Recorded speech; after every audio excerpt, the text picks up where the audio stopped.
sa 4PH o pambansang pabahay para sa Pilipino, pwede na raw magkabahay ang kahit sinong sumusweldo. Kasama sa programa ang tinatayong mga building sa San Mateo, Rizal na ininspeksyon ni House Speaker Martin Romualdez kasamang ilang kongresista, mga opisyal sa ehekutibo at lokal na pamahalaan ng San Mateo.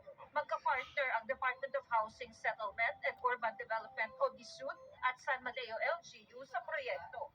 May iba ring itinatayo na sa iba't ibang lugar sa bansa. Para maging benepisaryo, kailangan makipag-coordinate sa LGU at sabihin ang pangalan at trabaho.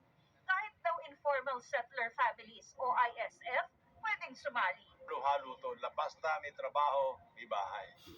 Lalo na po doon sa mga ISF, mga walang bahay, alam natin, yun ang talagang walang pag-asa magkabahay.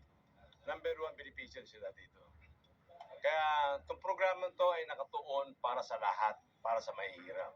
So, ibig sabihin, lahat qualified. Basta may trabaho. Kasi kailan magbayad eh. Hindi libre ang pabahay. Babayaran ito ng benepisaryo sa pamamagitan ng pautang sa bangko.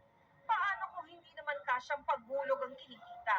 Ipinasa ng DSUD sa Kongreso ang pagbabayad sa interes sa pautang. Anong ginawa ng gobyerno? Dinagdagan yung pambayad para maging affordable. Bababa ang monthly amortization. Pag bababa ang monthly amortization, yung mahihirap, kaya na magbayad.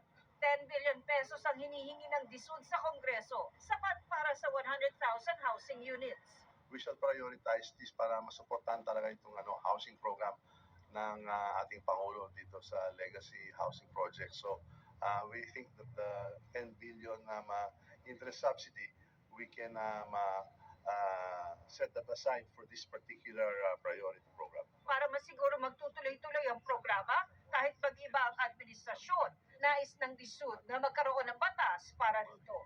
Para sa GMA Integrated